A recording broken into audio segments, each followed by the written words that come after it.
నమస్తే, welcome to prime nine study point. ఈ మధ్య అందరికీ ఎగ్జామ్స్ జరుగుతున్నాయి కాబట్టి ఎగ్జామ్స్ అనగానే చాలా మంది స్ట్రెస్ అవుతూ ఉంటారు. మరి నిజంగానే స్ట్రెస్ అవుతూ ఉంటారా, లేకపోతే ఏంటి భయం కూడా స్ట్రెస్గా ఫీల్ అవుతూ ఉంటారా? అసలు స్ట్రెస్ని ఎలా తెలుసుకోవాలి, ఉందా లేదా, వీటన్నిటి గురించి ఈరోజు తెలుసుకుందాము. మనతో పాటు ఉన్నారు ఎన్బివి సుబ్బారావు సార్. సార్ ముందుగా వెల్కమ్ మీకు. మనము స్ట్రెస్ గురించి చాలా వీడియోస్ చేసాం సార్ ఆల్రెడీ. ఎగ్జామ్స్ స్ట్రెస్ అనేది ఎలా తగ్గించాలి, ఇలా చెప్పేసి. ముందుగా అసలు స్ట్రెస్ ఉందా వాళ్ళకి, మనకి తగ్గించాలి అని అంటే ఇలా ఎలా తెలుసుకోవాలి, ఎలా తగ్గించాలి, ఎలా అధిగమించాలంటారు? ఎగ్జామ్స్ అనగానే పాపం పిల్లలు స్ట్రెస్ అవుతూ ఉంటారు. అసలు ఎవరు స్ట్రెస్ పెడుతున్నారు? పేరెంట్సా, వాళ్ళే స్ట్రెస్ అవుతున్నారా? పూర్తిగా ఒకసారి వివరిస్తారా? ఇది కూడా ఒక ముఖ్యమైనటువంటి విషయం. ఎందుకంటే ముఖ్యమైనటువంటిదే కాకుండా అత్యంత ప్రమాదకరమైనటువంటి విషయం కూడా. Correct sir, correct. ఎందుకు అత్యంత ప్రమాదకరమైనది అని అంటున్నానంటే, పిల్లలు ఎగ్జామ్ స్ట్రెస్ ఫీల్ అవుతూ ఉన్నట్లయితే వాళ్ళు అప్పటి వరకు ఎంత బాగా చదివినా ఆ ఎగ్జామ్ స్ట్రెస్ వల్ల వాళ్ళు అనుకున్నటువంటి దాన్ని రీచ్ అవ్వలేకపోతారు. తద్వారా వాళ్ళు ఏమవుతుంది అంటే అసలు వాళ్ళ ప్రిపరేషనే తప్పు అనేటట్టుగా కూడా అనుకుంటారు. లేదు, వాళ్ళు ఏమిటంటే ఆ లెవెల్ కాదేమో అని నమ్మేస్తారు. అందుకని అత్యంత ప్రమాదకరం అని చెప్తున్నా. నేను మీకు ఒక నెంబర్ చెప్తా సాధిక, 56. ఈ 56 నెంబర్ అంటే ఏంటో తెలుసా? ఒక స్టడీ చెబుతున్నటువంటిది, జేఈఈ నీట్ చదువుతున్నటువంటి పిల్లలు ఇండియాలో 56% స్టూడెంట్స్ క్లినికల్ లెవెల్ యాంగ్జైటీతో ఉంటున్నారు ఎగ్జామ్ అంటే. ఓకే అనేటువంటిది ఒక స్టడీ చెబుతున్నటువంటిది. 56% క్లినికల్ లెవెల్ యాంగ్జైటీతో ఉంటున్నారు. జనరల్గా మీరు ఎగ్జామ్ స్ట్రెస్ అంటే బుక్ చదువుతున్నప్పుడు లేదా ఎగ్జామ్ హాల్లో ఉన్నప్పుడు స్ట్రెస్ ఫీల్ అవటం కాదు. ఓకే, అదొక్కటే కాదు. జనరల్గా వీళ్ళు స్లీప్లెస్నెస్ ఉంటుంది, నిద్ర పట్టదు వాళ్ళకి. కరెక్ట్. లేదా కొంచెం చదివే టైంలో మెమరీ బ్లాంక్స్ వస్తాయి. లేదు, కొన్ని సందర్భాల్లో ఎగ్జామ్ హాల్లో ఉండగా హార్ట్ రేసింగ్ అంటాం, గుండె బాగా కొట్టుకుంటూ ఉంటుంది. మార్నింగ్ టిఫిన్ చేయకుండా ఎగ్జామ్కి వెళ్తూ ఉంటారు. లేదా కొంతమందిలో ఎగ్జామ్ అన్నప్పుడు ఎగ్జామ్ దగ్గరికి వచ్చేటప్పటికు కడుపు నొప్పి అంటారు, స్టమక్ ఏక్ అంటారు. సో అంటే ఈ విధంగా ఈ కొన్ని విషయాలు ఎగ్జామ్ స్ట్రెస్ కి రిలేట్ అయ్యేటువంటి విషయాలు. ఓకే, ఆరోగ్యపరంగా పక్కన పెట్టండి. సో ఎగ్జామ్ స్ట్రెస్ ఫీల్ అయ్యేటువంటి పిల్లల్లో ఇవి కూడా ఉంటాయి. Okay, right. సో మరి ఈ సందర్భంలో వీటిని ఎలా మేనేజ్ చేయాలి? సో నిజంగా ఎగ్జామ్ స్ట్రెస్ నాకుందా లేదా ఎగ్జామ్ యాంగ్జైటీ నాకుందా అని అనుకునేటప్పుడు ఎవరైనా సరే చాలా సింపుల్ గా, సైంటిఫిక్ గా, అగైన్ ఇక్కడ ఒక 10 క్వశ్చన్స్ వాళ్ళకి ఇద్దాం. Okay sir. సో ఈ 10 క్వశ్చన్స్ ఆన్సర్ చేస్తే ఎస్ ఆర్ నో, అంతే. జస్ట్ చదివి ఎస్ ఆర్ నో, ఆ విధంగా మనం ఫీల్ అవుతున్నామా లేదా అనేది స్క్రీన్ పైన చూసి మీరు ఎస్ ఆర్ నో అనుకోండి. సో ఎస్కు 1 మార్క్. సో ఫైనల్ గా ఈ 10 క్వశ్చన్స్ ఉన్నాయి ఇక్కడ. ఈ 10 క్వశ్చన్స్ ని మనం ఆన్సర్ చేసిన తర్వాత మన స్కోరు 8 to 10 ఉంటాయి, రైట్. అది ఆ స్ట్రెస్ అనేటువంటిది ఇంటర్వెన్షన్ అవసరము, రైట్. క్లినికల్ స్ట్రెస్ ఇంటర్వెన్షన్ అవసరము అని అర్థం చేసుకోవచ్చు. అంటే వాళ్ళకి కొంత థెరపీ కావాల్సినటువంటి అవసరం, రైట్. నెక్స్ట్ అట్లాగే 5 to 7 ఉంటే కొంచెం ఆ mild to moderate. Next 0 to 4 ఉంటే వాళ్ళు relatively okay. So just simple గా ఒక 1 minute ఈ 10 క్వశ్చన్స్ వాళ్ళు చూస్తే కొంత అర్థమైపోతుంది. పాస్ చేసుకొని చూడండి, ఎటువంటి డిస్టర్బెన్స్ ఉండదు అలాగా, రైట్. సో మరి అసలు ఎగ్జామ్ స్ట్రెస్ వస్తే ఏంటి, నష్టం ఏమిటి? మనసు అన్నాగా ఏదైనా ఒక పెద్దది సాధించేటప్పుడు, బాగా సాధించాలనుకునేటువంటిది ఉన్నప్పుడు ఖచ్చితంగా మనకి స్ట్రెస్, యాంగ్జైటీ అనేటువంటిది ఉంటుంది కదా. మరి స్ట్రెస్ అనేటువంటిది నిజంగా అంత ప్రమాదకరమా? అసలు స్టాటిస్టిక్స్ ఏం చెప్తున్నాయి? టాపర్స్ అనేటువంటి వాళ్ళకి స్ట్రెస్ ఉంటుందా, ఉండదా? అసలు స్ట్రెస్ ఉండటం అనేటువంటిదే ప్రమాదకరమా అనేటువంటివి వాస్తవాల గణాంకాలతో మీకు చెప్తా. దానికన్నా ముందు అసలు స్ట్రెస్ రావటం వల్ల ఏం జరుగుతుంది, సైన్స్ ఏం చెప్తుంది, న్యూరో సైన్స్ ఏం చెప్తుంది? దీంట్లో మనకి బ్రెయిన్లో ఒక 2 ఇంపార్టెంట్ పార్ట్స్ దీనికి రిలేటెడ్. మనకి ప్రీ ఫ్రంటల్ కార్టెక్స్ అని ఈ ముందు భాగంలో ఉంటుందన్నమాట. సో ఇదేమిటంటే ప్రాబ్లమ్ సాల్వింగ్కి, అంటే ఆ ఏరియా మన అప్లికేషన్ లెవెల్, ప్రాబ్లమ్ సాల్వింగ్ స్కిల్స్కి సంబంధించినటువంటి ఆ సామర్థ్యం ఉంటే దానికి ప్రిపేర్ అయితే అది స్ట్రెంగ్తన్ అవుతుంది అనమాట. సో మనం ఇక్కడ ఎగ్జామినేషన్లో మోస్ట్ పర్టికులర్లీ కాంపిటేటివ్ ఎగ్జామ్స్కి వచ్చేటప్పటికి ఏమవుతుంది అంటే ఈ ప్రిపరేషన్ ఆ పార్ట్ని స్ట్రెంథన్ చేస్తుంది. ఓకే. ఆ పార్ట్ ఇమీడియట్గా మనకు బాగా వర్క్ చేయాల్సినట్టు అవసరం ఏర్పడుతుంది. ఓకే. రెండవది ఏమిటంటే అమెగ్డాలా అంటారు. ఇది జనరల్గా ఏమిటంటే ఒక భయాన్ని ప్రేరేపించేటువంటి. అది ఎప్పుడు బాగా యాక్టివేట్ అవుతుందంటే ఇప్పుడు నిజంగా ఒక టైగర్ని మనం ఇమీడియట్గా ఇప్పుడు చూసాం అనుకోండి, వెంటనే ఒక భయం వస్తుంది వెంటనే. అవును. సో ఆ అమెగ్డాలా అనేటువంటిది యాక్టివేట్ అవుతుంది. కరెక్ట్. రైట్. సో ఇది యాక్టివేట్ అయినప్పుడు ఏమవుతుంది, అప్పుడు ఏమవుతుందంటే ఈ ప్రీఫ్రంటల్ కార్టెక్స్ అనేటువంటిది వర్క్ చేయడం సగం తగ్గిపోతుంది. మనకు అందుకే బాగా ఆందోళన ఉండేటప్పుడు మనం సరైనటువంటి విధంగా ఆలోచన చేయలేము. మనం కంఫర్టబుల్గా ఉండేటప్పుడు ఆలోచించడం వేరు, ఆందోళన ఉండి ఆలోచించడం వేరు కదా. ఇది సైన్స్ చెబుతున్నటువంటిది. రైట్. సో ఇక్కడ మనం కంట్రోల్ చేయబడి ఇప్పుడు ఎగ్జామినేషన్ అనేటప్పుడు లేదా ఎగ్జామ్ పేపర్ అనేటప్పటికి లేదా ఫైనల్గా మార్క్స్ అనేటప్పటికి ఒక రకమైనటువంటి భయం యాక్టివేట్ అయ్యింది అనుకోండి, ఆ అమెగ్డాలా యాక్టివేట్ అయినప్పుడు మనకేమవుతుంది, మన ఆలోచించేటువంటి ప్లేస్ ఏదైతే ఉంటుందో అది షట్ డౌన్ అవుతుంది, లేదా అది ప్రాపర్గా పనిచేయకపోవచ్చు. సో తద్వారా వాళ్ళు అనుకున్నటువంటిది వాళ్ళకి తెలిసినటువంటిది కూడా వాళ్ళు అక్కడ ప్రజెంట్ చేయలేకపోవచ్చు. సో మోస్ట్ పర్టికులర్లీ ఈ సిచ్యువేషన్ మనం ఏమిటంటే ఎవరైనా మాట్లాడవలసి వచ్చినప్పుడు చాలా మంచి పొజిషన్లో ఉన్న వాళ్ళు కూడా ఒక స్టేజ్ మీద మాట్లాడాలంటే ఎక్కువ మందికి భయం ఉంటుంది. రైట్. సో అందుకే వాళ్ళు చాలా ప్రిపేర్ అయ్యి వెళ్ళినప్పటికీ కూడా అనుకున్న విధంగా వాళ్ళు అక్కడ ఎక్స్ప్రెస్ చేయలేకపోతారు. రైట్. ఇది అక్కడ ఉన్నటువంటి ప్రాబ్లం. సో అందుకనే వాళ్ళ థాట్స్ అంత ముందు అంత అనుకున్నా సరే ఆ టైం వచ్చేటప్పటికి వాళ్ళు చెప్పలేనటువంటి పరిస్థితిలో ఉంటారు. సో ఇది న్యూరో సైన్స్ చెప్తున్నటువంటి మాట. దీనికి మీకు ఒక ఇంటర్నేషనల్ స్టాండర్డ్తో ఉన్నటువంటి స్టాటిస్టిక్ చెప్తా ఎగ్జామ్కి సంబంధించి. స్టాన్ఫోర్డ్ న్యూరో సైన్స్ ల్యాబ్ ఏం చెప్తుంది అంటే acute exam stress reduces working memory capacity by 13 to 17%. అంటే కొంచెం ఎగ్జామ్ స్ట్రెస్ ఉన్నా సరే అది ఎగ్జామ్ పెర్ఫార్మెన్స్ని 13 నుంచి 17% తగ్గిస్తుంది అని స్టాన్ఫోర్డ్ చెప్తున్నటువంటి ఒక రీసెర్చ్ ఇది.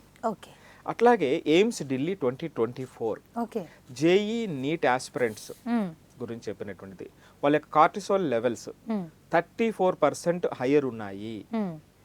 రైట్. ఆ ఎగ్జామ్ అంటే ఈ ఎగ్జామ్ రాస్తున్నటువంటి వాళ్ళకి అంటే అంత టెన్షన్ ఉంది వీళ్ళకి.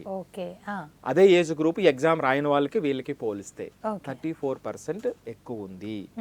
Next journal of education psychology ఇదేం చెప్పింది అంటే students with unmanaged anxiety underperform by 21% versus potential. వాళ్ళ పొటెన్షియల్ కన్నా 21% తక్కువ పెర్ఫార్మ్ చేస్తారు. రైట్. ఇవన్నీ కూడా చెప్తున్నటువంటి స్టాటిస్టిక్స్ చెప్తున్నటువంటి నిజాలు. మరి దీని మీద అప్పుడు ఏమవుతుంది, నేను ఇందాక నన్ను చూస్తారు అది సీరియస్గా ఉన్నటువంటి పిల్లవాడు ఆ 15-20% దగ్గర ఆగుతారు. ఆ పెర్ఫార్మెన్స్ అక్కడ ఆగిపోతే వాళ్ళు తప్పుగా అర్థం చేసుకుంటారు కదా. మనం అర్థం చేసుకోవాల్సింది ఏమిటి, దీన్ని కరెక్ట్ చేయాలి కదా. అందుకు దీని గురించి ఆలోచించాల్సినటువంటి అవసరం ఉంది. రైట్. దీని గురించి మనం వాళ్ళని ట్రైన్ చేయాల్సినటువంటి అవసరం ఉంటుంది. ఇప్పుడు ఏమవుతుందంటే ఎగ్జామ్ దగ్గరకు వచ్చింది అనుకుంటే అనేటప్పటికి రియలైజ్ అయ్యేటప్పటికి వాళ్ళకి తెలియనటువంటి బాధ వస్తుంది, ఒక భయం వస్తుంది. సో అదొక టైప్. వీళ్ళకి రకరకాల ఆలోచనలు, ఫెయిల్ అయితే ఏమిటి, అనుకున్నటువంటి సాధించకపోతే ఏమిటి, నేను రేపొద్దుట మనం ఊహించినట్టుగా రాకపోతే ఏమిటి. సో ఇవన్నీ కూడా ఆ కార్టిసోల్ లెవెల్స్ని పెంచుతాయి. ఆ టెన్షన్ బిల్డ్ అవడానికి అవకాశం ఉన్నటువంటి ఏరియాస్ ఇవన్నీ కూడా. ఇదేదో మెడికల్ ప్రాబ్లం కాదు కదా, జస్ట్ మన ఆలోచన విధానంలో మనం ఆలోచించేటువంటి విధానంలో చేయాల్సినటువంటి చిన్న చిన్న మార్పులు పిల్లలకి మనం అది పట్టించుకోము. మరి ఇది వరకు లేదు కదండి. ఇప్పుడు ఎందుకు అంటే ఒక్క విషయం, ఇది వరకు ఉన్నటువంటి ప్రపంచం వేరు, ఇప్పుడు ఉన్నటువంటి ప్రపంచం వేరు. ఇది వరకు స్లోగా నడిచేటువంటి ప్రపంచం, ఈ రోజు కాకపోతే రేపు తెలుసుకుంటారు. కానీ ఇప్పుడున్నటువంటి పరిస్థితులు ఏమిటి, పిల్లల్ని మీరు 360 degrees అసెస్ చేస్తారు. అవును సార్, అవును. తప్పుల్ని ఎత్తి చూపుతూనే ఉంటారు. కంపారిజన్ ఉంటుంది. ప్రపంచం ఏమో వేగంగా వెళ్ళిపోతూ ఉంటుంది. రైట్. సో అక్కడ చాలా అంటే ఆ ఏజ్తో రిలేటెడ్ ఉన్నప్పుడు ఏమవుతుంది అంటే ఆ గ్యాప్ ఎక్కువ ఉంటుంది. కొంతమంది ఎంత సక్సెస్ సాధించారు అలాంటి స్టోరీస్ వినపడుతూ ఉంటాయి. సో ఆ కంపారిజన్ యుగం ఒకటి, ఇది స్పీడ్గా మారిపోతున్నటువంటి యుగం ఒకటి, స్కిల్స్ ఎప్పటికప్పుడు మారిపోతున్నటువంటి యుగం ఒకటి. సో ఇలా ఇప్పుడున్నటువంటి ప్రపంచం వేరే. వీళ్ళలో ఈ ఇన్సైడ్ స్ట్రెంగ్త్ అని అవ్వకపోతే అవును. చాలా ప్రమాదాలు జరిగేటువంటి అవకాశం ఉంటుంది. ఓకే. అందుకని ఈ చిన్న చిన్న విషయాలు కాదు ఇవి, మనం చక్కగా వాళ్ళకి ఎక్స్ప్లెయిన్ చేసి వాళ్ళకు వాళ్ళు అర్థం చేసుకునేటువంటి పరిస్థితి తీసుకురావాల్సినటువంటి అవసరం ఉంటుంది. Okay, correct sir. ఇప్పుడు మరి పిల్లలు ఇంత స్ట్రెస్ అవుతున్నారు కాబట్టి ఎగ్జామ్సే కాకుండా సార్ ఏదైనా ఇష్టం లేని పీరియడ్ అంటే క్లాస్ రూమ్లో ఇష్టం లేని సబ్జెక్ట్ పీరియడ్ వచ్చినా కానీ స్ట్రెస్ అవుతూ ఉంటారు sir. Next day maths exam ఉంది అన్న చిన్న చిన్న స్లిప్ టెస్ట్లు అన్న భయపడుతూ ఉంటారు. ఈ అన్ని స్ట్రెస్లను ఇలా అధిగమించవచ్చా ప్రతి స్ట్రెస్ని? ఎగ్జామ్ అనే కాకుండా ఖచ్చితంగా దీనికి ఒక 5 అపోహలు ఉన్నాయండి. 5 మిత్స్ దీనికి సంబంధించి. నేను ఇందాక చెప్పాను కదా, ఎగ్జామ్ స్ట్రెస్ ఉండకూడదా, అసలు స్ట్రెస్ అనేది ఉండకూడదా, ఉండొచ్చు, రైట్ అనేటువంటి క్వశ్చన్స్ ఉన్నాయి. వీటిలో 5 మిత్స్ ఏమిటంటే, ఫస్ట్ది ఏమిటంటే స్ట్రెస్ ఫీల్ అవ్వటం వీక్నెస్. ఓకే. ఓకే, స్ట్రాంగ్గా స్టూడెంట్స్ ఉన్నటువంటి పిల్లలు వాళ్ళు స్ట్రెస్ ఫీల్ అవ్వరు అనేటువంటి పెద్ద అపోహ. ఓకే, ఇది తప్పు. స్ట్రెస్ ఫీల్ అవటం అనేటువంటిది వీక్నెస్ కాదు. స్ట్రెస్ని మేనేజ్ చేయకపోవటం weakness. Okay, right. So strong students కూడా, స్ట్రాంగ్ పీపుల్ కూడా స్ట్రెస్ ఫీల్ అవుతారు. ఓకే, స్ట్రాంగ్ పీపుల్ కూడా స్ట్రెస్ ఫీల్ అవుతారు. సో దీనికి ఒక ఎగ్జాంపుల్ ఏమిటంటే Harvard top performers experience more stress, right. కానీ మోర్ స్ట్రెస్ ఫీల్ అవుతారు, కానీ ఎందుకు సక్సెస్ అవుతారు? వాళ్ళకి తెలుసు దాన్ని ఎలా మేనేజ్ చేయాలో. ఓకే, అది థ్రెట్ కింద చూడరు. ఓకే, దాన్ని ఎలా హ్యాండిల్ చేయాలో తెలిసిన వాళ్ళు అయి ఉంటారు వాళ్ళు. Correct, correct, right. ఇదొకటి. రెండో పాయింట్ ఏమిటంటే అండి, కంటిన్యూస్గా చదవాలి. మరీ దరిద్రం ఏమిటంటే ఇక్కడ ఈ జేఈ కోచింగ్ క్లాసెస్లో మరింత ఎక్కువ ఉంటుంది. కంటిన్యూస్గా చదవాలి. ఒకరోజు సెలవు ఇస్తే ప్రమాదం, వెనకబడిపోతారు. రైట్. రోజుకు 12 గంటలు 14 గంటలు చదవాలి. అలా చదివితేనే మనకి రిజల్ట్ వస్తుంది అనేటువంటిది మరొక అపోహ. Okay, right. మనం స్ట్రెస్ని పట్టించుకోం, ఇది మాత్రం గంటల తరబడి ఇది చేస్తాం. Correct, correct. కానీ పొమడారో రీసెర్చ్ అని ఒకటి ఉంటుంది. ఓకే, అదేం చెప్తుందంటే 90 మినిట్స్ ఇంటెన్స్ స్టడీ చేసి ఒక 20 మినిట్స్ రిలాక్స్ అవ్వండి. దానివల్ల ఏమవుతుంది అంటే, ఆ రిజల్ట్ చెప్తున్నటువంటిది ఏంటంటే 34% బెటర్ రిటెన్షన్ ఉంటుంది అనేటువంటిది పొమడారో రీసెర్చ్ చెప్తున్నటువంటి మాట. ఓకే. సో ఇది సెకండ్ మిత్ అనమాట అండి. సో కంటిన్యూస్గా చదవాలి, గ్యాప్ లేకుండా అనేటువంటిది, ఆ మినిమం గ్యాప్ అనేటువంటిది చాలా ఇంపార్టెంట్. ఇక మూడోది చెప్తా, ప్రెజర్ లేకుండా మోటివేషన్ రాదు. Right. Okay. So APA research అని ఒకటి ఉంది. అదేం చెప్తుందంటే, chronic pressure kills motivation. Okay, ఇక్కడ తేడా గమనించాలి. ప్రెషర్ వేరు, తీవ్రమైనటువంటి ప్రెషర్ వేరు. ఓకే, అది తీవ్రంగా ఉండేటప్పుడు పూర్తిగా మోటివేషన్ని చంపేస్తుంది. ఓకే, మరి అది తీవ్రంగా వెళ్లకుండా చూడాల్సినటువంటి అవసరం ఉంది. Right, right. Next, meditation relaxation అనేటువంటిది టైం వేస్ట్. ఓకే. సో ఆ టైం కూడా దీనికి చదవటానికి ఉపయోగించేయాలి. సో ఇక్కడ కేంబ్రిడ్జ్ చెప్తున్నటువంటి research, 20 minutes daily exercise improves exam scores by 18%. Super. Okay. Meditation increases focus by 23%. Okay. So meditation focus ని పెంచుతుంది. ఇక్కడ 20 మినిట్స్ ఎక్సర్సైజ్ అనేటువంటి డైలీ ఎక్సర్సైజ్ అనేటువంటిది ఎగ్జామ్ స్కోర్స్ ని పెంచుతుంది అనేటువంటిది కేంబ్రిడ్జ్ చెప్తున్నటువంటిది. ఇప్పుడు అందరికీ యూజ్ అవుతుంది కదా సార్, ఇప్పుడు ఎలాంటి స్ట్రెస్ ఉన్నా కానివ్వండి మెడిటేషన్ అని చెప్పేసి. ఖచ్చితంగా ఎవరికైనా అది.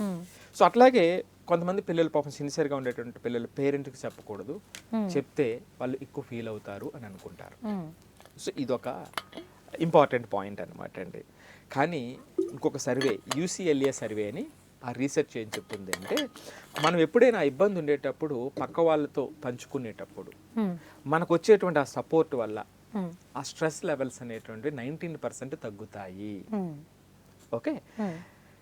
అదే కాకుండా, అలా కాకుండా ఐసోలేషన్లో ఉంటే అది బిల్డ్ అవుతుంది అని. చూసారా, ఈ 5 పాయింట్లు ఇప్పుడు నేను చెప్పినటువంటి ఇవన్నీ కూడా మనం అర్థం చేసుకోగలిగినట్లయితే దానికి ఇంపాక్ట్స్ నేను నా నోటుతో చెప్పట్లా, అక్కడ ఉన్నటువంటి రీసెర్చ్ పేపర్స్ చెప్తున్నా, పర్సంటేజ్తో సహా ఎంత పర్సంటేజెస్ డిక్రీజ్ అవుతుంది, ఎంత స్ట్రెంగ్తన్ అవుతుంది అనేటువంటివి ఇంటర్నేషనల్ రీసెర్చ్ చెప్తున్నటువంటి మాటలు. ఓకే. రైట్. సో ఈ విషయాల్లో మనం వాళ్ళని గైడ్ చేయాల్సినటువంటి అవసరం ఉంటుంది. సో ఇక్కడ మీకు ఇంకొక సర్వే చెప్తా. నేను ఒక 22 డికేట్స్, మోర్ దెన్ 2 డికేట్స్ చాలా మంది పిల్లలతో కలిశాను. ఈ పిల్లల్లో కొంతమంది టాప్ ర్యాంకర్స్ కూడా ఉన్నారు, బాగా టాప్ ర్యాంకర్స్. మరి వీళ్ళు ఎలా మారారు? వీళ్ళకి మరి స్ట్రెస్ లేదా? రైట్. సో వాళ్ళు చెప్పింది ఒకే ఒక మాట, స్ట్రెస్ అనేటువంటిది లేకపోవడం కాదు, స్ట్రెస్ని ఏ విధంగా అద్భుతంగా వాళ్ళు హ్యాండిల్ చేశారో చెప్పారు. మనం బయటకు చూసేటప్పుడు అది చూడం మనం. రైట్. సో దీనికి సంబంధించి ఐఐటి ఢిల్లీ అడ్మిషన్ సర్వే ఒకటి చెప్తుంది 2023. 79% ఐఐటి ఫ్రెషర్స్, ఐఐటికి వెళ్ళినటువంటి పిల్లలు, right, use structured stress management techniques అనేటువంటిది. అంటే ఆ టెక్నిక్స్ వాళ్ళు ఫాలో అవుతారు. రాకపోవడం ఉండదు, దాన్ని మేనేజ్ చేయడం ఎలాగో వాళ్ళకి తెలుసు అని. అలాగే నీట్ టాపర్ సర్వే 2024 ఏం చెప్తుంది అంటే 85% had deliberate mental recovery routines build in to their schedule. ఆ టాపర్స్ ఎవరైతే ఉన్నారో ఆ టాపర్స్లో 84% ఇప్పుడు నేను చెప్పినటువంటి మాటల మీద ఆ డైలీ రొటీన్ బిల్డ్ చేసుకున్నటువంటి పిల్లలు. మీకు ఇంతకన్నా స్పష్టంగా ఏం కావాలి చెప్పండి? రైట్. సో ఇప్పుడు మీకు అర్థమైంది కదా, అంటే ఎక్కడ ప్రాబ్లం ఉంది, మనం దేని గురించి మాట్లాడుతున్నాం, ఎక్కడ మాట్లాడాలి, ఏది సరి చేయాలి. మనం వెళ్ళి ఇంకా బాగా చదువు, కొంచెం బాగా చదువు అని చెప్పడం కాదు. ఆ రొటీన్ని, ఆ హ్యాబిట్స్ని సరి చేయగలిగినప్పుడు వాళ్ళకి మేనేజ్ చేయడం వస్తుంది. ఇది అందరూ అర్థం చేసుకోవాలి ఖచ్చితంగా. అంటే ఇప్పుడు ఇక్కడ నేను ఎప్పుడు చెప్తూ ఉంటా, ఒకటి ఏమిటంటే ఫ్యామిలీ ఎక్స్పెక్టేషన్తో ప్రెజర్ వస్తుంది, ఇంకొకటి సోషల్ ఎక్స్పెక్టేషన్తో వస్తుంది, రైట్, ఇంకొకటి ఆ సెల్ఫ్ ఎక్స్పెక్టేషన్తో వస్తుంది. సో ఫ్యామిలీ ఏమనుకుంటారు, రిలేటివ్స్ ఏమనుకుంటారు, పేరెంట్స్ ఏమనుకుంటారు నా మీద, అంటే వీళ్ళంతా మంచి పిల్లలు పాపం, చాలా సిన్సియర్గా ఉన్నటువంటి పిల్లలు, అది చెప్పలేక ప్రెజర్ ఫీల్ అవుతారు. ఇక్కడ సోషల్ ప్రెజర్ ఎట్లా ఉంటుంది అంటే బయట వాళ్ళు ఏమనుకుంటారు, టీచర్ ఏమనుకుంటారు, నాకు తక్కువ వస్తే వీళ్ళని నన్ను ఎలా చూస్తారో, ఆ ప్రెషర్లో కొంతమంది ఆ ప్రెషర్లోనే ఆలోచిస్తూ ఉంటారు. లేదా కొంతమంది ఆ సెల్ఫ్ బాగా ఎక్కువ పెరిగిపోతూ ఉంటుంది. అంటే వాళ్ళందరూ ప్రిపేర్ అవుతారు, రేపు ఎలా వస్తుందో, అనుకున్నది అవుతుందో లేదో, రాదో అని ఒక నెగిటివ్ థాట్స్తో వాళ్ళు ఉండిపోతారు. సో ఇది ఈ రకంగా ఇది మేనిఫెస్ట్ అవుతూ ఉంటాయి. వీటిని మనం జాగ్రత్తగా హ్యాండిల్ చేయాల్సినటువంటి అవసరం. ఒక్కొక్కరు ఒక్కో టైప్ ఉంటారు. సో అది అర్థం చేసుకుని వాళ్ళు గైడ్ చేసేటువంటి విధంగా మనం హెల్ప్ చేయాల్సినటువంటి. సరే, ఇప్పుడు మీ దగ్గరికి చాలా మంది పిల్లలు వస్తూ ఉంటారు. ఇలాంటి కేసు వచ్చినప్పుడు మీరు ఇప్పుడు ఇవి చెప్పిన ఏమైనా చెప్తుంటే పాటిస్తే వాళ్ళు ఏమైనా రిజల్ట్ చూసారా మీరు పిల్లలు? ఖచ్చితంగా. నేను అదే కదా, నేను ఇవన్నీ మాట్లాడి ప్రాక్టికల్ గా చేసి చెప్తున్నాను కదా. సో మనం ఇప్పుడు కోచింగ్ క్లాసెస్ లో 2 నుంచి 6 లక్షలు కడతారండి, వాళ్ళు 10,000 గంటల పైన స్పెండ్ చేస్తారు స్టడీ టైం. మరి కానీ ఎందుకు వాళ్ళు ఫైనల్ గా 2 సంవత్సరాలు అయిపోయేటప్పటికి లో ఎందుకు ఫీల్ అవుతారు చెప్పండి? మీరు 6 లక్షల రూపాయలు ఖర్చు పెట్టి ఇన్స్టిట్యూట్లో వేశారు అంటే పెద్ద సాఫిస్టికేటెడ్ ఇన్స్టిట్యూట్లో వేసినట్టే కదా, చాలా గొప్ప ఫ్యాకల్టీ ఉన్నారని అని ఫీల్ అయ్యే కదా మీరు అక్కడ వేశారు, మంచి సర్వీస్ ఇస్తున్నామనే కదా వేశారు. దాంతో పాటుగా మీరు హాస్టల్లో వేశారు అనుకుందాం, రైట్, సుమారుగా 10,000 గంటల పైన వాళ్ళు వర్క్ చేసి ఉంటారే. మరి 10,000 గంటల పైన వర్క్ చేసి ఉన్నా చివరికి వచ్చేటప్పుడు మ్యాథ్స్లో 15 మార్కులు రాలేదు, 20 మార్కులు రాలేదు అనేటువంటి వాళ్ళు ఎంతమంది ఉన్నారు? మరి ఏం జరిగింది? అర్థమవుతుందా మీకు? సో ఇవి అర్థం చేసుకోవాల్సినటువంటి విషయాలు. మరి దీనికి ఎవరు కూడా మాట్లాడరు. నేషనల్ మెంటల్ హెల్త్ సర్వే 2024 ఏం చెప్తుంది అంటే 38% ఆఫ్ జేఈ నీట్ ఆస్పిరెంట్స్ 38% ఆ డిప్రెషన్ సిమ్టమ్స్తో కలిగి ఉంటారు అనేటువంటిది ఈ సర్వే చెప్తున్నటువంటిది. సో కాబట్టి ఇక్కడ మనం ఆలోచించాల్సినటువంటిది ఏమిటంటే దీనికి మనం ఏ విధంగా హ్యాండిల్ చేయాలి, ఏ విధంగా గైడ్ చేయాలి. కొంతమంది ఏం చెప్తారంటే కొన్ని ఇన్స్టిట్యూట్లు మా దగ్గర స్ట్రెస్ ఉండదండి, వాడిని అస్సలా నమ్మొద్దు అంటున్నాను. ఇప్పుడు నేను ఇందాక సర్వేలు చెప్పాను కదా, స్ట్రెస్ లేకపోవటం అనేటువంటిది ఆ 2 సంవత్సరాలు వాడు ఏదో అటు ఇటు గడుపుంటాడు, 2 సంవత్సరాల తర్వాత స్ట్రెస్ వస్తుంది వాడికి, ఆడు అసలు మొత్తం లో ఫీల్ అవుతాడు. ఇక్కడ మనం మాట్లాడవలసినటువంటిది ఏమిటి, వచ్చిన స్ట్రెస్ని ఎలా మేనేజ్ చేయాలి, ఆ వచ్చేటువంటి డిగ్రీ ఆఫ్ స్ట్రెస్ని ఎలా తగ్గించుకోవాలి. ఇది కదా మనం మాట్లాడవలసినటువంటిది. correct. ఎప్పుడైనా సరే ఏ పని అయినా సరే మీ స్థాయికి మించి ఎక్స్పాండ్ అవ్వటం కోసం చేస్తున్నటువంటి దానిలో ఖచ్చితంగా అది డిస్కంఫర్ట్గా ఉంటుంది, అవును. కంఫర్ట్ ఉండదు. ఆ కంఫర్ట్ లేని సందర్భంలో ఈ స్ట్రెస్ లేదా యాంగ్జైటీ అనేటువంటిది ఒక అంశం. సో దాన్ని అధిగమించి ముందుకు వెళ్ళినప్పుడు ఏమవుతుందంటే మీరు ఎక్స్టెండ్ అయినప్పటికీ కూడా ఆ ఏరియాలో కూడా మీరు కంఫర్టబుల్గా మీ జర్నీ చేయగలుగుతారు. Correct correct. ఇది సృష్టిలో ఎక్కడైనా జరిగేటువంటి ధర్మం ఇది. ఓకే. సో ఈ ఇంటర్నేషనల్కి మనకి ఇప్పుడు నేషనల్కి సంబంధించి మనకి చెప్పారు కదా కొన్ని, ఇది ఇలా చెప్పింది అది ఇలా చెప్పింది అని చెప్పేసి. సో అంతా ఎగ్జామిన్ చేసి వాళ్ళు మనకి ఏ విధంగా మెడిటేషన్ చేయడం కానీ ఇవన్నీ చెప్పారు కదా. సో ఎంతమంది పిల్లలు చేస్తూ ఉంటారు సార్ మ్యాక్సిమం మీ అంచనా ప్రకారం? అదే అలా ట్రైన్ చెయ్యరు కదా. ఓకే. ఇప్పుడు మన దగ్గర కొద్దిమందికి మాత్రమే నేర్పుతాం, చాలా తక్కువ అండి. నా ఉద్దేశ ప్రకారం లెస్ దెన్ 2% ఏమో ఆ విధంగా ఆలోచించేటువంటి. నేను ముందు ఎంఫసిస్ చేశాను, ఇన్ని గంటలు చదివితే వస్తుంది, చదవాలి, చదవకపోతే వెనకబడిపోతాము, అదొక తప్పు. ఆడు ఎంత ప్రొడక్టివ్గా చేసేయడం అన్నది ఇంపార్టెంట్. ఇప్పుడు 2 సంవత్సరాలు 10,000 గంటల పైన టైం పెట్టారు మీరు అనుకుంటున్నారు కదా, ఫైనల్గా వచ్చేది ఏముంది? అవును, రైట్. నేను రకరకాల పీపుల్ చెప్పాను, టాపర్స్లో వాళ్ళ స్ట్రెస్ ఏ విధంగా మేనేజ్ చేశారని చెప్పాను. రైట్. ఇంటర్నేషనల్ సర్వేస్ ఏం చెప్తున్నాయి అనేది చెప్తున్నా. ఓకే, మీరు ఇంకెంతకన్నా మీకు ఇంక స్పష్టత ఇంకెక్కడ కావాలి చెప్పండి. రైట్. ఇది అర్థం చేసుకోకపోతే మనం అనుకున్నట్టుగానే జరుగుద్ది. అది 12th తర్వాత ఎక్కడైతే ఇబ్బంది పడుతున్నారో ఆ ఇబ్బందులు మరింత ఎక్కువ అయ్యేటువంటి విధంగా, వాళ్ళు కోల్పోయినటువంటి విధంగానే పిల్లలు ఉంటారు. Right right right. సో మరి ఇప్పుడు అసలు ఈ వీడియో చూస్తున్నటువంటి వాళ్ళు నేర్చుకునేటువంటి ఒక 3 పాయింట్లు చెప్తాం చివరిలో. పిల్లలు అసలు ఎగ్జామ్కి ముందు స్ట్రెస్ అవ్వద్దు అని ఒక చివరిగా అంటే ఒక 3 పాయింట్లు అలవాటు చేసుకోవాలండి. మొదటిది ఏమిటంటే 30 సెకండ్ ఎమర్జెన్సీ రీసెట్ అని చెప్తా. ఇది కూడా స్టాన్ఫోర్డ్ న్యూరోసైన్స్ 2023 చెప్పినటువంటి ఒక రిపోర్ట్లో చెప్పినటువంటి మాట. మీరు ఎగ్జామ్ హాల్లో పెయిన్ ఫీల్ అయ్యారనుకోండి, ఇమీడియట్గా మీరు ఏం చేయాలి? ఇమీడియట్గా మీరు ఏం చేయాలి అంటే ఏమీ లేదు, జస్ట్ సింపుల్ బ్రీతింగ్ ఎక్సర్సైజ్. ఒక్కసారి బలంగా గాలి తీసుకోవటం, రైట్. సో కంప్లీట్గా దాన్ని వదలటం. సో ఇలా 30 సెకండ్స్ పాటు రిపీట్ చేయండి ఏదైనా స్ట్రెస్ అనిపించినప్పుడు. 30 సెకండ్ రీసెట్ బటన్ అని స్టాన్ఫోర్డ్ చెప్తున్నటువంటి ఒక మాట ఎగ్జామ్ హాల్కి సంబంధించి. రెండో పాయింట్ చెప్తా, 5 4 3 2 1 5 4 3 2 1 గ్రౌండింగ్ టెక్నిక్ అంటారు. ఇది ఏమిటంటే మనం ఎప్పుడైనా, ఇది కూడా ఏమిటంటే anxiety and depression association of America చెప్పినటువంటి మాట. 2-3 మినిట్స్లో మీరు ఎప్పుడైనా ఇబ్బంది అయినా, ఎప్పుడైనా ప్యాసివ్ అయిపోయినా, ఒక్కొక్కసారి చదువుతూ ఉంటారు, ఆగిపోతూ ఉంటారు, తెలియదు, కాసేపు ఏమవుతుందో తెలియదు, బ్లాంక్ అయిపోతారు. ఎగ్జామ్లో జరుగుతుంది, చదువుకున్నప్పుడు జరుగుతుంది. ఇది అసోసియేషన్ ఆఫ్ అమెరికా, ఏది anxiety and depression association of America చెప్తున్నటువంటి టెక్నిక్ ఇది. ఇది ఏంటంటే 5 అంటే ఏమిటంటే మీ చుట్టుపక్కల ఉన్నటువంటి 5 వస్తువులను గుర్తించండి. ఒకసారి ఇక్కడ కెమెరా ఉంది, ఇక్కడ టేబుల్ ఉంది, ఇక్కడ చైర్ ఉంది, రైట్. సో ఇలా గుర్తించండి.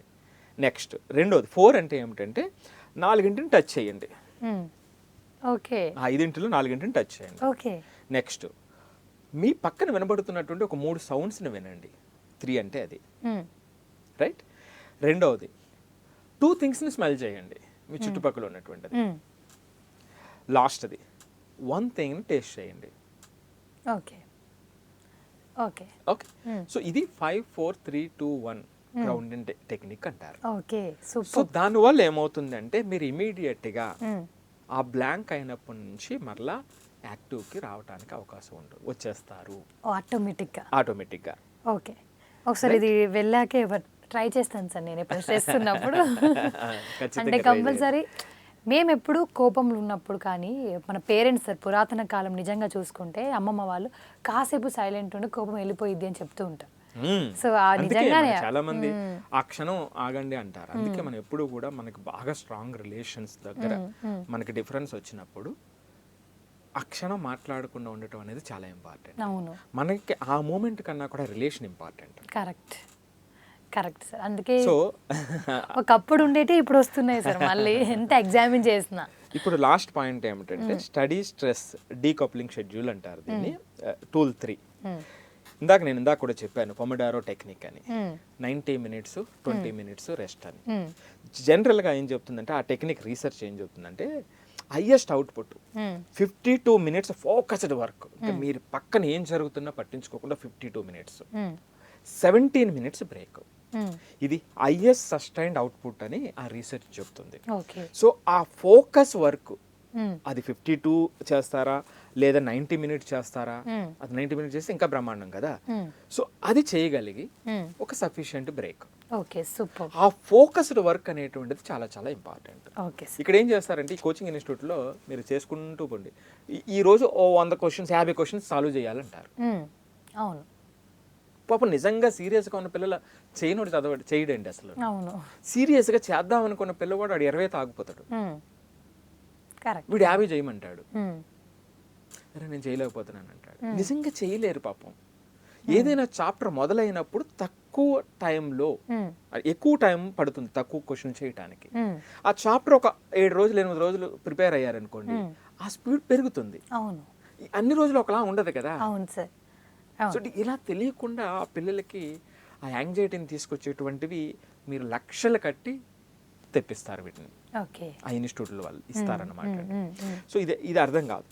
రైట్. సో కాబట్టి ఫైనల్గా ఏమిటంటే వీళ్ళు ఆ రొటీన్, ఆ డైలీ రొటీన్స్ అనే హ్యాబిట్స్ అనేటువంటి ఇప్పుడు నేను చెప్పినట్టుగా అది ఇన్కల్కేట్ చేయాల్సినటువంటి అవసరం ఉంటుంది. Okay sir. ఆ సందర్భం వచ్చినప్పుడు దాన్ని మేనేజ్ చేయాలి, ఎలా మేనేజ్ చేయాలి అనేటువంటి ట్రైనింగ్, ఆ అవేర్నెస్ పిల్లలకి రాగలిగినప్పుడు అది వాళ్ళని స్ట్రెంథెన్ చేస్తుంది. రైట్, చాలా చాలా బాగా చెప్పారు సార్. Valid information. అంటే ప్రతి స్ట్రెస్ ఫీల్ అవుతూ ఉంటాము, ప్రాక్టికల్గా ఏం తెలియకుండానే స్ట్రెస్ తగ్గాలి అని చెప్పేసి ఇంకా స్ట్రెస్ అవుతూ ఉంటారు. అది చాలా దారుణమైనటువంటి విషయం. రైట్. అంటే ఫైనల్ పాయింట్ ఏమిటి, స్ట్రెస్ అనేటువంటిది మీ ఎనిమీ కాదు. Correct, correct. ఏంటి మీ ఎనిమీ? అన్మేనేజ్డ్ స్ట్రెస్ అనేటువంటిది మీ యొక్క ఎనిమీ. రైట్. సో దాన్ని ఎలా మేనేజ్ చేస్తాం అనేది ఇంపార్టెంట్. లైఫ్ లాంగ్ కూడా మీరు చెప్పిన ఇన్ఫర్మేషన్ యూజ్ అవుతుంది, ఓన్లీ ఎగ్జామ్ కాకుండా. Thank you so much sir. So చూసారు కదా, మీకు ఏమైనా డౌట్స్ ఉన్నా ఈ నెంబర్ని సంప్రదించండి. ఇది ఇవాల్టి ఎపిసోడ్. మరో ఎపిసోడ్తో మళ్ళీ కలుద్దాం. ఎన్బివి సుబ్బారావు గారు ఆధునిక ఎడ్యుకేషనల్ డిజైనర్. ఈ 21వ శతాబ్దంలో విద్యార్థులు, ఉపాధ్యాయులు, తల్లిదండ్రులపై లోతైన పరిశోధన చేశారు. 3 books కూడా రాశారు. విద్యార్థులకు మార్క్స్ మరియు ర్యాంక్స్ తో పాటు ఇప్పుడు self learning growth mind set అత్యవసరమని ఆయన డిజైన్ చేసిన ఇన్నోమెంటర్షిప్, ఎక్సైల్ మైండ్, ఆర్పిటి ఫ్రేమ్వర్క్ లాంటి సెషన్స్, ప్రాక్టికల్ మరియు వర్చువల్ టెక్నిక్స్ అందిస్తూ దేశవ్యాప్తంగా విద్యార్థులను సెల్ఫ్ రిలయంట్ గా తయారు చేస్తున్నారు. ఆయన క్లాస్ రూమ్ బలపడితే భారతదేశం మరింత బలపడుతుందని నమ్ముతారు. ఇప్పటి వరకు 17,550 మంది విద్యార్థులకు జేఈఈ, నీట్, మెంటర్షిప్, 2,530 మంది టీచర్స్ కి ట్రైనింగ్, 1,850 మంది పేరెంట్స్ కి మెంటర్షిప్ అందించారు.